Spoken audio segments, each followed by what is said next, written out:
Bom, pessoal, então, dando sequência aí na nossa aula, né? Tínhamos parado aqui na questão dos elementos gráficos do projeto arquitetônico, né? E o que é composto o projeto arquitetônico para a gente poder trabalhar e definir ali o nosso projeto. Então, o projeto arquitetônico ele é composto ali, né, as partes que obrigatoriamente precisa ter num projeto arquitetônico, né? Isso é regido pelo Código de Obras do município, também é regido pela NBR. Pô, fugiu o número da NBR, mas ele tem, né, a gente tem que atender ao Código de Obras dos municípios, que os códigos de obras são baseados também nas normas técnicas. Então é comum as prefeituras aí exigirem a situação, implantação, planta baixa, cortes e elevações. Algumas prefeituras operam de uma maneira, outras de outra, mas é sempre bom vocês conhecerem o Código de Obras do município. Então nós vamos falar um pouco nas próximas aulas aí sobre o Código de Obras de Foz, para a gente dar andamento no nosso projeto arquitetônico dentro do Código de Obras de Foz do Iguaçu. Então assim, as nossas atividades, vocês vão desenvolver um projeto arquitetônico com base no Código de Obras de Foz do Iguaçu. Até assim, eu sei que tem alunos de Santa Terezinha Itaipu, tem alunos de Medianeira, se não me engano não tem ninguém. Então se o aluno quiser desenvolver um projeto dentro do Código de Obras do município que ele reside, fique à vontade, ele me apresenta o Código de Obras, aí me manda o Código de Obras, e aí ele pode desenvolver um projeto ali dentro, porque eu vou corrigir o projeto baseado no Código de Obras de Foz do Iguaçu ou no Código de Obras que ele utilizar, beleza? Então, voltando aqui, nós temos ali uma das partes do nosso projeto arquitetônico, é a situação. Então, o que seria a situação? Ela indica a dimensão do terreno, né, o posicionamento do terreno em relação às ruas, aos lotes vizinhos, adjacentes, aos lotes vizinhos, a questão da posição geográfica, né, dentro do município. Então o lote ele vai estar inserido dentro do município. Às vezes, lógico que você não vai pegar uma planta inteira do município e colocar isso, você vai pegar uma parte dela e vai mostrar aonde está localizado, né, onde está situado o terreno que você vai construir sua casa. Então ele tem que compor todas essas partes que nós vimos. Então a planta de situação, vários profissionais, eles elaboram da maneira que fique o mais legível possível. Eu sempre tive o costume aqui em Medianeira, quando eu fazia os projetos, a gente copiava a quadra, né? A quadrinha, pegava o mapa do município e copiava a quadra e colocava ela, né, marcando qual que era o lote. E ali você conseguia identificar, porque o que acontece? A pessoa que vai ler esse projeto para aprovar, ela precisa se situar e saber aonde fica isso. Então ela vai, com base nisso, ela vai se situar e vai saber, opa, esse terreno fica em tal local dentro do município. Beleza? Também a gente tem ali a implantação ou cobertura. O que acontece? Muitos profissionais, eles utilizam, né, a planta de implantação, utilizam a planta de cobertura e já fazem a implantação junto. Às vezes a gente tem que tomar um certo cuidado, quando a gente faz isso, porque, por exemplo, nós temos o beiral da casa. Na planta de cobertura, ela apresenta o beiral. E às vezes a planta de implantação você tem que colocar as medidas da casa, né, da edificação, na divisa do terreno. E tem que cuidar um pouco, senão você vai pegar o beiral. Aí o pedreiro vai construir, ele vai lá, bate o olho na cota e esquece de ver isso. E aí ele constrói o quê? A medida da casa, em vez de pegar da edificação, ele pega do beiral. E aí às vezes dá um problema na implantação da casa dentro do terreno. Então a planta de implantação, eu esqueci de falar para vocês, ó, a situação, ela muitas vezes ela é numa escala maior, né? Que 1 para 10 mil, 1 para 1000, 1 para 5 mil. Aí dependendo do tamanho do terreno que você fizer, né? Dá até para fazer ela 1 para 500, dependendo do terreno é muito pequeno, né? Essa aqui, ó, é numa planta, né, na escala 1 para 500. Mas eu posso fazer numa escala bem maior, né? 1 para 10 mil. Eu acho que você não precisa colocar o mapa da cidade inteiro, né, dentro da sua implantação, mas de uma maneira que ele fique legível, ok? Então, dependendo do terreno aí, 1 para 500, 1 para 1000, já fica um tamanho bom. Na planta de implantação, então aqui nós temos a implantação junto com a cobertura. Então nós temos aqui, ó, o muro de divisa do terreno. E aí nós temos aqui, ó, os elementos da nossa planta, tanto de cobertura como implantação.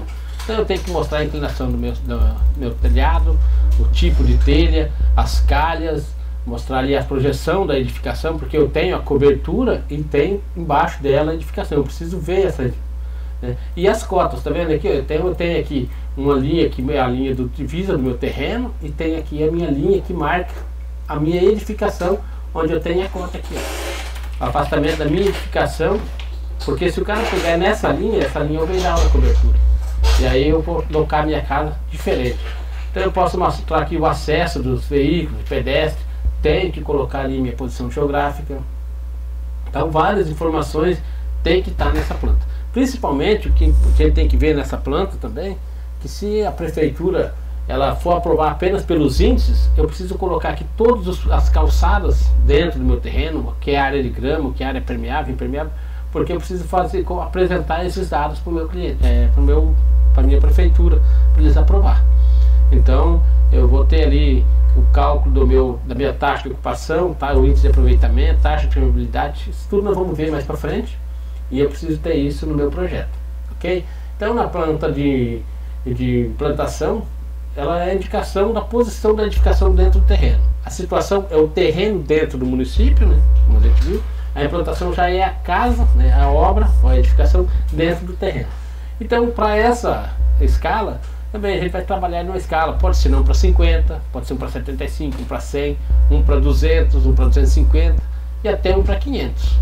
Para 500 vai ficar muito pequeno, mas dependendo do tamanho da obra, né, um para 100 fica muito grande. Então, temos que ver de acordo com o nosso desenho, nosso tamanho da nossa obra.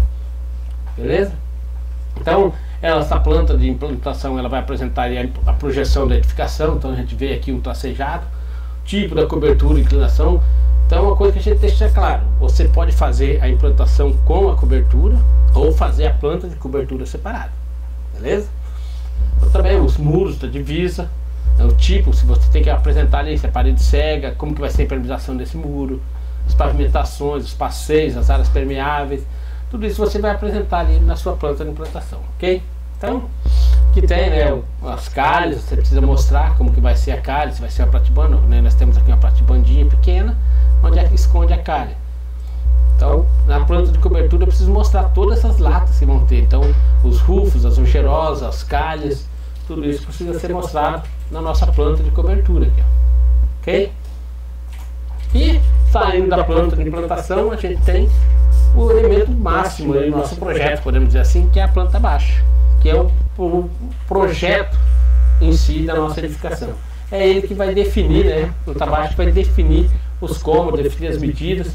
Então, o que seria a planta baixa? Então, a planta baixa é uma vista superior da edificação cortada aí no plano horizontal a 1,5 m de altura.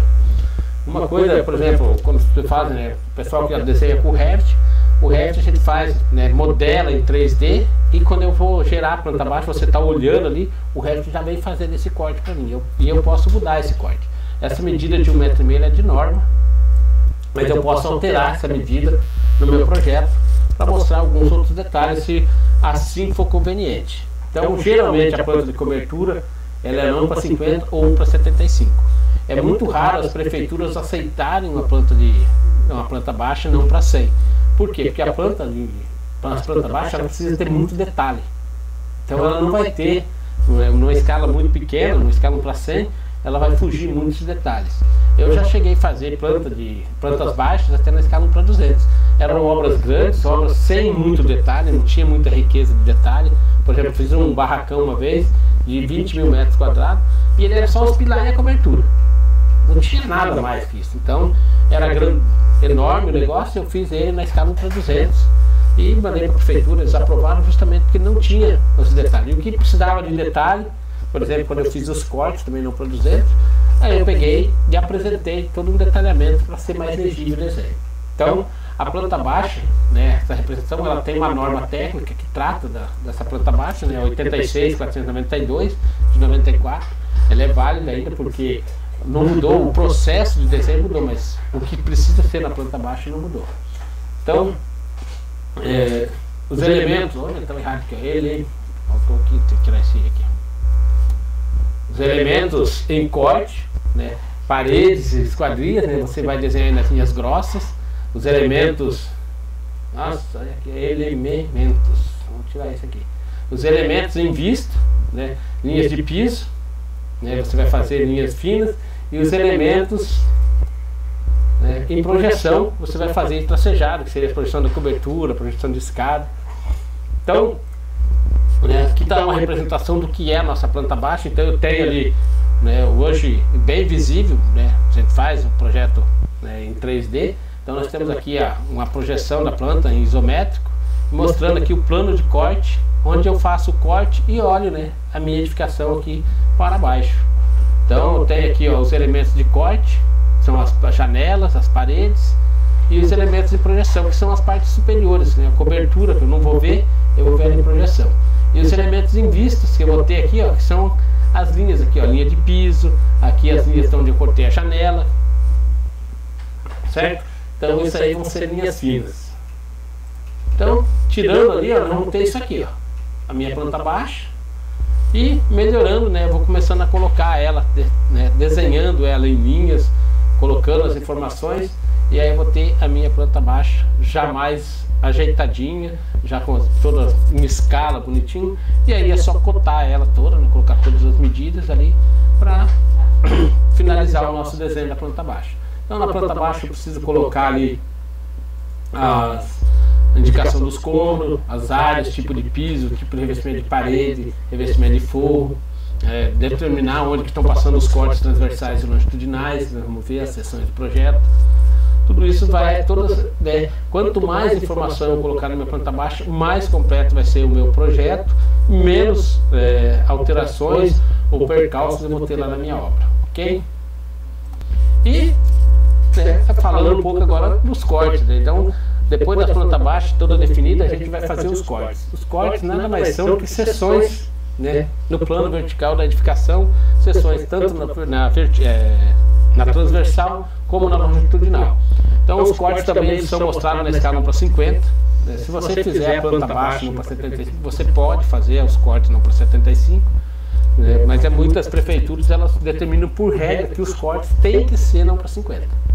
A planta baixa você até consegue fazer não para 75, mas os cortes não, porque os cortes eles estão mais ricos em detalhes, ok? Então muitas prefeituras também colocam que é obrigatório no mínimo 2 cortes, né?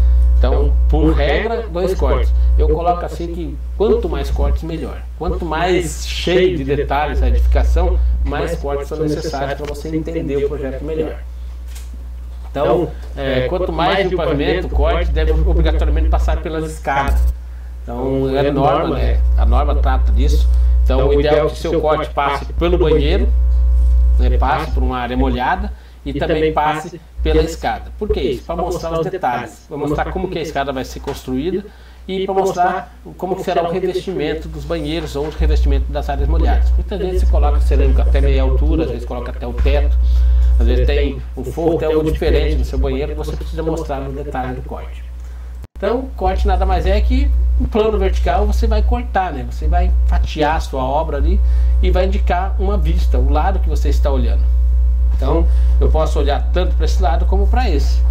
Uma coisa que a gente tem que cuidar é que muitas vezes a gente faz um corte e ele fica invertido. É o caso que assim, ó, eu olhando para esse lado aqui, ó, eu vou ter um corte na minha vista certa. Se eu olhar para esse lado, esse corte vai ser invertido. Vai ser rebatido por quê? O que é para estar desse lado, vai estar desse lado. Ok?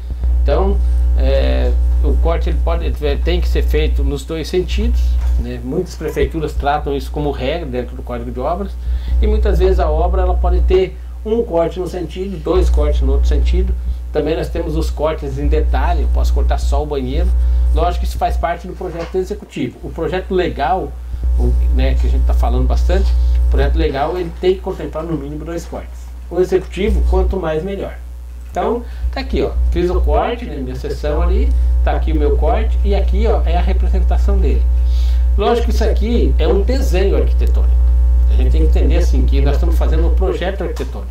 Muitos dos elementos aqui, eles são apenas elementos gráficos representativos. Por exemplo, aqui, ó, né, o pessoal fala, tem que fazer a fundação. Olha, isso aqui não é a fundação da obra. Isso aqui é uma representação de um alicerce da casa, da fundação, mas o que vai determinar a fundação da casa é o cálculo estrutural, assim como cobertura. O cara só fez aqui, ó, bem simplesinho, não desenhou as tesouras nem nada. As tesouras são representativas. Lógico que pedreiro já cansou de fazer tesoura, ele vai fazer a tesoura de uma maneira que vai suportar o peso da cobertura.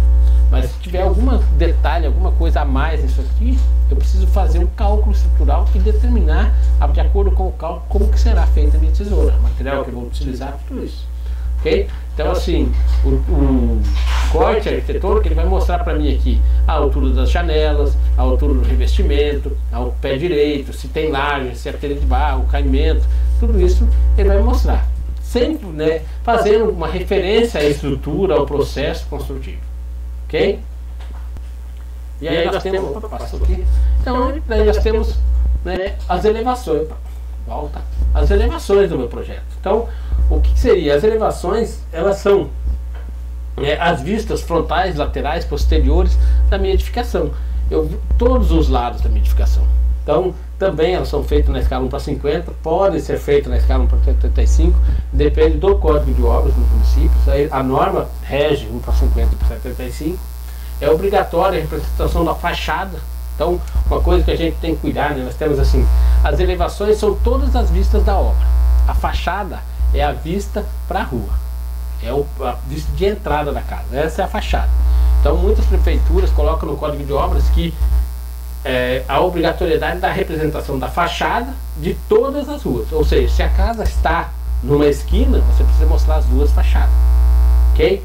E muitas prefeituras colocam que as elevações, no mínimo uma. Então você tem que fazer isso. Eu vejo assim, a gente vai seguir a norma, tudo bem, vamos seguir, mas eu vejo que quanto mais detalhes você puder colocar, mais riqueza você vai trazer para o seu projeto. Então, dentro da fachada hoje, antigamente a gente tratava muito com linha, né? Então até o processo de impressão disso era complicado, não tinha cor, não tinha nada, então a gente tinha que escrever tudo com linhas. Então a gente ficava dando profundidade ao desenho, usando linhas grossas, linhas finas. Às vezes a gente fazia um sombreado a lápis, um sombreado com graxa, fazia um desenho bacana. Aqui eu perdi todos os meus desenhos, senão eu ia bater umas fotos e mostrar para vocês. Esse tempo atrás eu fui na prefeitura e não encontrei nada lá mais, né? O pessoal escaneou tudo, jogou tudo pro computador e dispensou toda a mapoteca que nós tínhamos lá. Mas era um desenho bonito. Então aqui, ó, para vocês verem no plano, né? A gente viu isso aqui lá em desenho técnico. Então nós temos aqui, ó, a minha casa. Então eu tenho a vista frontal, as vistas laterais, as vistas posterior da minha edificação. A vista superior é a cobertura e a vista de baixo a gente não tem, né? Então essas 4 vistas aqui, ó, eu preciso mostrar, representar ela no meu projeto. Obrigatoriedade é representar a fachada. Ok? Então eu tenho aqui a minha planta baixa e dela eu projeto aqui a minha fachada e determino, né? Vou ali caprichando, fazendo o acabamento, né? Coloco um detalhezinho a mais. Vou fazer. Antigamente isso aqui era o que a gente mostrava de melhor para o cliente. Falando, né? Era isso aqui. Então, às vezes fazia sombreadinho. Quando a gente tinha tempo, a gente fazia muita coisa bonita. Mas era só isso mesmo, não tinha mais nada, não tinha cor. Hoje já não, né? Hoje a gente consegue fazer isso aqui no nosso projeto. Então, eu consigo utilizar cores, né, com sombreado, fazer vários detalhes, ficou mais fácil. Hoje com o advento do BIM, né, com o uso do software BIM, é mais fácil ainda você fazer um projeto muito, muito melhor. Você consegue, né, aqui ó, todas as fachadas, aqui um detalhe, aqui os cortes, né, não tem a planta baixa, mas você consegue ver, né, nitidamente todo o detalhe do projeto, todas as informações do projeto. Ok? E aí nós temos ali os projetos complementares. Né? Depois do arquitetônico pronto, definido, aprovado, vamos lá para os complementares. Então, os projetos complementares, vamos falar rapidinho deles, porque não vamos chegar a tanto ali. Né? A gente vai, o projeto complementar vocês já fizeram, né? A parte de projeto elétrico, projeto hidráulico. E o que seria? Então, projeto complementar, nós temos ali projeto estrutural, né, onde tem ali todo o dimensionamento da estrutura, né, as plantas de viga, vocês viram em sistemas estruturais, né, vocês devem ter visto.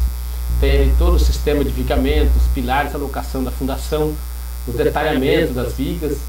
Tudo isso é um processo estrutural, é um projeto que vai dar, estruturar a obra para ficar de pé. Né. Tem aí o projeto hidráulico de esgoto, onde você vai detalhar toda a instalação hidráulica, vocês já fizeram isso. Então temos aqui o detalhe, então o projeto de esgoto e de água ele é totalmente detalhado. Precisa mostrar vários detalhes aí. temos o projeto tanto de água fria e água quente, que vem o projeto hidráulico, onde é representado ali, muitas vezes o projeto hidráulico é representado no isométrico para mostrar a altura. Hoje com os softwares a gente consegue uma realidade muito grande no projeto hidráulico, no projeto elétrico. Vou mostrar para vocês depois em algumas aulas todo um projeto desenvolvido ali no Revit, para vocês verem, desenvolvido em softwares BIM. Aí tem o elétrico, vocês já fizeram, né, o projeto elétrico, todos os pontos, toda a marcação que precisa. Então está ali, o projeto tem que mostrar todas as informações, né? E aí nós temos aí, dentro dos projetos complementares, temos projeto de acessibilidade, projeto mecânico, né, onde tem os ar-condicionado, ventilação, projeto de incêndio, PSCI, projeto de paisagismo, telefone, TV, lógica, gás, topográfico. Dentre outros projetos que são necessários ao andamento executivo da obra. Temos projeto de... fugiu. Projeto de elevador, de escada rolante, fugiu o nome desse projeto. Mas tudo que você puder mostrar, colocar dentro da concepção da construção, da parte de projeto, você precisa projetar, você precisa detalhar. Ok? Então, aqui estão as referências bibliográficas, para vocês pesquisarem, acharem mais algumas coisas. Tem muito material ali no Moodle, ali na minha sala de aula, eu coloquei para vocês. E próxima aula a gente entra aí para ver como é que a gente começa a dar início aí no nosso projeto arquitetônico. Beleza, pessoal? Abraço. E vamos lá, vamos ficando por aí e até mais.